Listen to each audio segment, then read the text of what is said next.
నమస్కారం. నా పేరు ధనలక్ష్మి ప్రసన్న.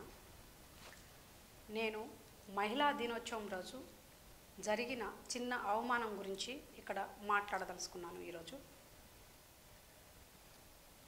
మాళోత్ కవిత ఎంపీకి జరిగిన అవమానం ఎందుకు జరిగింది అనే దాని మీద ఇక్కడ క్వశ్చన్ మార్క్. ట్రైబల్ యూనివర్సిటీలో ఇనాగ్రేషన్ రోజున శిలాఫలకం మీద ఎంపీ కవిత గారు పేరు పెట్టలేదు. ఎందుకు? యాజ్ ఏ ట్రైబ్గా ఈరోజు నేను మీ ముందు నిల్చొని అడుగుతున్నాను, డిమాండ్ చేస్తున్నాను. దేనికి? ఈ పార్టీలు ప్లాన్ చేశాయా, లేకపోతే ట్రైబల్ని ఓటు పరంగానే వాడుకుంటున్నాయా, ఓటు బ్యాంకులుగానే వాడుకుంటున్నాయా? ఆ యూనివర్సిటీలో తను కూడా కొంచెం పార్టిసిపేట్ చేసి తన తరపున తను చేశారు కాబట్టి మాళోత్ కవిత గారికి జరిగిన అవమానం యావత్ గిరిజన లందరికీ అవమానకరం. కాబట్టి గిరిజనులారా మేలుకోండి, మేలుకోండి. మనకి మన ఓటు హక్కుల్ని వాడుకుంటున్నారా? ఈ ఎంపీ ఎలక్షన్లు రాబోతున్నాయి కాబట్టి ఈసారి మనం ఏం చేయాలనుకుంటున్నాం అనే దాని మీద అవగాహన తెచ్చుకొని ఓటు వేసేటప్పుడు 1కి 10 సార్లు ఆలోచించుకొని మనకి ఏం జరిగింది. ఇప్పుడు మన అక్క మాళోత్ కవిత ఎంపీగా ఉండి దగ్గరుండి అన్నీ చేసిన తర్వాత కూడా శిలాఫలకం మీద ఈ పార్టీలు తన పేరుని రానివ్వలేదు. కారణం ఏంటి అనే దాని మీద ఒక మహిళగా నేను ప్రశ్నిస్తున్నా.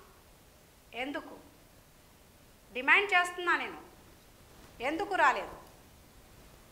ఒక ట్రైబ్ లేడీ ఆ స్థాయి నుంచి ఆ స్థాయికి రావడానికి లైఫ్లో ఎంతో కష్టపడి ఉంటుంది. మహిళా దినోత్సవం రోజే ఎందుకు అవమానించబడ్డది? ఇది మహిళలకు కూడా, స్పెషలీ మన ట్రైబ్ జాతి మహిళలకు అవమానకరమే. కాబట్టి మేలుకోండి. ఎందుకు అవమానించబడ్డది? ఎందుకు ఇనాగ్రేషన్ రోజున ప్రోటోకాల్లో తనది శిలాఫలకం మీద పేరు రాలేదు అనే దాని మీద మనం ఆలోచించి ఈసారి ఎలక్షన్లలో ప్రతి స్టెప్ చూసి వేయండి అని అందరినీ, మన ట్రైబుల్ అందరినీ కూడా నేను దయచేసి రిక్వెస్ట్ చేస్తున్నాను, మన జాతి వాళ్ళని. కాబట్టి ఈ పేరు ఎందుకు రాలేదు, ఎవరు ప్లాన్ చేశారు, ఏ పార్టీలు ప్లాన్ చేస్తున్నాయి, దేనికి రానివ్వలేదు అనే దాని మీద అవగాహన తెచ్చుకొని మీరు ఈసారి ఓటుని వేయండి. ఆ సిస్టర్కి మన తరపున, మన జాతి తరపున ఎంతవరకు చేతనవుతుందో అంత సహాయం చేయడానికి ట్రై చేయండి. తన్ని ముందుకు నడిపించండి.